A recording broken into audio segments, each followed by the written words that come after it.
नमस्कार दोस्तों, आप सभी का बहुत बहुत स्वागत है हमारे सबसे बड़े न्यूज चैनल में, जहां हम आपके लिए लेकर आते हैं देश और दुनिया से जुड़ी बड़ी खबरें, मुख्य समाचार और काम की खबरें। सभी खबरों को विस्तार से जानने के लिए आप वीडियो को शुरू से लेकर आखिर तक जरूर देखिए। साथ ही हमारे यूट्यूब चैनल को सब्सक्राइब करके पास वाले बेल आइकन को जरूर दबाइए, ताकि आपको ऐसी महत्वपूर्ण खबरें समय समय पर मिलती रहे। तो चलिए दोस्तों, इसी के साथ आपको सबसे पहले देश में फैली कोरोना वायरस महामारी के ताजा आंकड़ों के बारे में बता देते हैं। देश भर में कोरोना वायरस की चपेट में आने वाले लोगों की संख्या तेजी से बढ़ रही है। देश में अब तक कोरोना वायरस के कुल मरीजों की संख्या 38,07,524 के पार पहुंच चुकी है। वहीं अब तक कोरोना वायरस से 67,333 लोगों की भारत में मौत हो चुकी है। अगर हम देश भर में कोरोना वायरस के ठीक हुए मरीजों की बात करें तो वह संख्या 29,70,492 के पार पहुंच चुकी है। पिछले 24 घंटों में अगर कोरोना वायरस के नए मामलों की बात करें तो यह संख्या अब तक की अधिकतम 88,883 के पार पहुंच चुकी है और इनमें से 143 लोगों की मौत भी हो चुकी है, जो कि एक बेहद दुख की खबर है।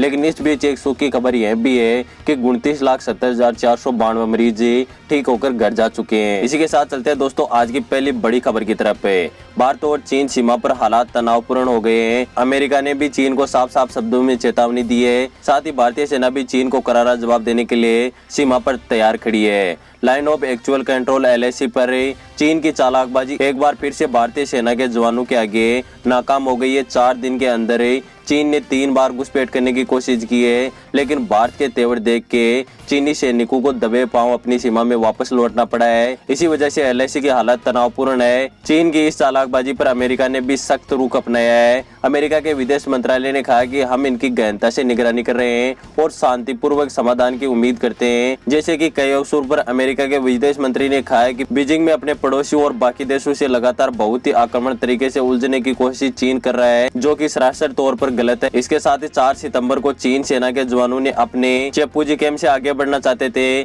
तभी भारतीय खेमे को इसकी भनक लग गई और जैसे ही चीन सेना की नजर हिंदुस्तान की तैयारियों पर पड़ी तो उसे बैकफुट पर जाना पड़ा। लेकिन सेना की मुस्तैदी की वजह से चीन सैनिक अपने कैंप में वापस लौट गए और भारतीय सेना सीमा के पास लगातार अपने जो सुरक्षा के तमाम उपाय है उसमें लगातार इजाफा कर रहा है। साथ ही सैनिकों की जो संख्या है उसको भी सीमा पर अतिरिक्त भेजा गया है। इसके साथ ही सीमा की जो ऊंची पहाड़ियां हैं वहां पर गोला बारूद, साथ ही कई योद्धक हेलीकॉप्टर भी तैनात किए गए हैं, ताकि चीन की तरफ से कोई भी हमला होता है तो उसे करारा से करारा जवाब दिया जा सके। दोस्तों, आपको क्या लगता है, क्या भारत और चीन के बीच में जो विवाद चल रहा है वो बातचीत से सुलझ जाएगा या फिर युद्ध की स्थिति पैदा हो सकती है? आप हमें नीचे कमेंट करके जरूर बताइएगा। इसके साथ ही चलते हैं अगली बड़ी खबर की तरफ है। ड्राइविंग लाइसेंस को लेकर आ गया है नया नियम है। अब ऐसे लोगों का नहीं बनेगा लाइसेंस। यातायात परिवहन विभाग ने बड़ा फेरबदल किया है। अब आपको अपना ड्राइविंग लाइसेंस बनवाना चाहते हो तो इसके लिए आपको गाड़ी चलाना भी आना चाहिए। जी हाँ, क्षेत्रीय परिवहन कार्यालय ने जल्दी इंदौर के तर्ज पर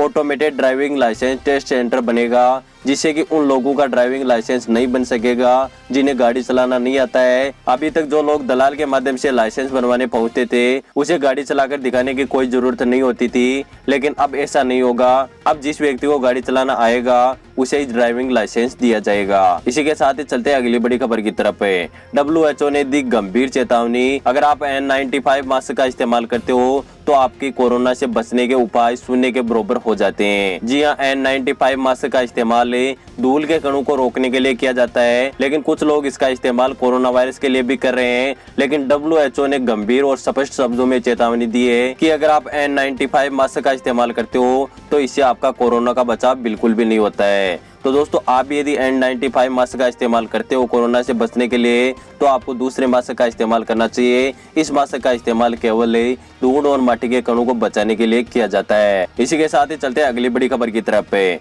जल्दी भारत बनेगा आत्मनिर्भर। चीन की कई बड़ी कंपनियों को लग सकता है झटका। साथ ही कई मोबाइल बड़ी कंपनियां हैं जो चीन की, वो भी जल्दी भारत से बैन हो सकती है। जी हाँ दोस्तों, मैं आपको बता दूं कि स्वतंत्रता दिवस पर PM मोदी ने कहा था कि हमारे देश को जल्दी से जल्दी जितना हो सके आत्मनिर्भर बनना चाहिए, ताकि हमारे देश के जो भी लोग हैं उनको रोजगार भी मिल सके। साथ ही जो विदेशी लोग जो हमारे डेटा की चोरी करते हैं उससे भी हमारा देश बच सके, क्योंकि हमारे देश के जो लोग हैं उनकी जो डेटा प्राइवेसी का जो मामला है वो हमारे लिए सबसे पहले है। हमारे लिए जो ऐप और मोबाइल है चीनी कंपनियां है वो कोई मायने नहीं रखती। हमारे देश के जो डेटा की प्राइवेसी है वो हमारे लिए मायने रखती है। इसलिए जल्दी जो चीन की कंपनियां, जो बड़ी बड़ी मोबाइल कंपनियां हैं जैसे वीवो, ओप्पो या चाइना की जो भी कंपनियां हैं वो जल्दी बाहर से बैन हो सकती चाहिए, क्योंकि आप देख रहे हो कि पहले जो गुणसर चाइनीज ऐप थे उनको बैन किया गया था, उसके बाद में और चाइनीज ऐप को बैन किया गया था, और अब पबजी समेत और चाइनीज ऐपों को बैन किया जा चुका है, जिसके बाद में लगातार खबर निकलकर सामने आ रही है कि जो जल्दी जो चीन की बड़ी मोबाइल कंपनियां हैं उनको भी बैन किया जा सकता है। दोस्तों इसके बारे में आपकी क्या राय है, आप हमें नीचे कमेंट करके जरूर बताइएगा। इसी के साथ ही चलते हैं अगली बड़ी खबर की तरफ। रसोई गैस सिलेंडर के लिए चुकाने होंगे कम दाम में, जानिए नई रेट। अगस्त के बाद सितंबर महीने में एलपीजी रसोई गैस सिलेंडर की कीमतों में बड़ी राहत मिली है। ऑयल मार्केटिंग कंपनियों ने एलपीजी रसोई गैस की कीमतों में कोई बदलाव नहीं किया है। दिल्ली में 14.2 किलोग्राम वाले गैर सब्सिडी एलपीजी सिलेंडर के दामों में दिल्ली में 594 रुपए पर स्थिर है। अन्य शहरों में भी घरेलू गैस सिलेंडर के दामों में स्थिरता बरकरार है। हालांकि जो 19 किलोग्राम वाले सिलेंडर की कीमतों में गिरावट नजर आई है। रिपोर्ट के मुताबिक दिल्ली में 19 किलोग्राम वाले रसोई गैस सिलेंडर की कीमत में 2 रुपए तक गिरावट नजर आई है, और जो रसोई गैस सिलेंडर है 19 किलो वाला वह 2 रुपए सस्ता हो गया है। इसी के साथ ही चलते हैं अगली बड़ी खबर की तरफ। जल्दी खुल सकते हैं स्कूल और कॉलेज, केंद्र सरकार ने लिया बड़ा फैसला। केंद्र सरकार ने अनलॉक 4 में कई प्रतिबंधों से जो पाबंद है वो हटाने का फैसला किया है। इस बीच 4 सितंबर से 14 नवंबर के बीच स्कूल खोलने की गाइडलाइंस के लिए सरकार तैयारी कर रही है।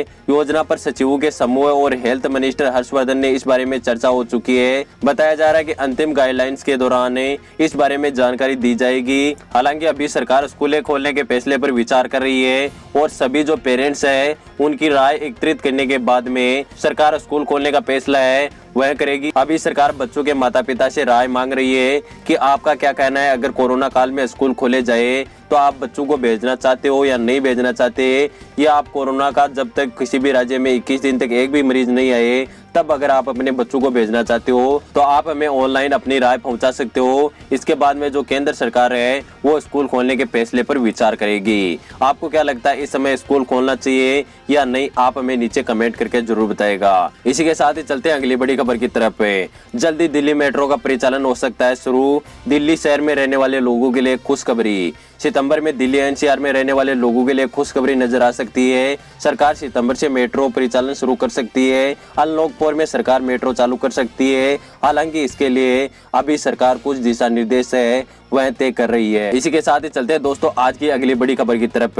मोरेटोरियम खत्म होने से बढ़ेगा ईएमआई का बोझ, ईएमआई चुकाने वाले ग्राहकों की जेब पर लगेगा झटका। कोविड-19 संकट की वजह से लोन ग्राहकों की ईएमआई पर इस वर्ष मार्च में जो रोक लगाई गई थी वह 31 अगस्त को समाप्त हो गई थी, लेकिन बैंकिंग सेक्टर में इसे आगे बढ़ाने को लेकर अभी भी स्थिति साफ नहीं हुई है। खुदरा loan, home loan, auto personal loan जैसी सुविधाएं कर्ज योजना के तहत लिए गए लोन को किस प्रकार से जारी रखा जाएगा, इसको लेकर अभी जो केंद्र सरकार की जो मीटिंग है वो लगातार चल रही है कि ईएमआई का जो मोरेटोरियम है वो सितंबर से खत्म हो गया है। इसके बाद में इसको आगे बढ़ाना है या नहीं बढ़ाना, इसको लेकर केंद्र सरकार लगातार बैठकें कर रही है। दोस्तों इसके बारे में आपकी क्या राय है, क्या ईएमआई को आगे बढ़ाना चाहिए, अभी जो ग्राहक है उनको 1-2 महीने और समय मिलना चाहिए, या अब सभी लोगों को लोन की किस्तें समय समय पर जमा कराने के लिए सरकार को प्रावधान करना चाहिए, या जो ईएमआई की किस्तें उसे आगे बढ़ाना चाहिए, आप हमें नीचे कमेंट करके जरूर बताएगा। दोस्तों फिलहाल के न्यूज के वीडियो में बस इतना ही। उम्मीद करता हूं कि आपको सभी महत्वपूर्ण खबरें पसंद आई होगी। वीडियो पसंद आया तो लाइक जरूर कीजिएगा।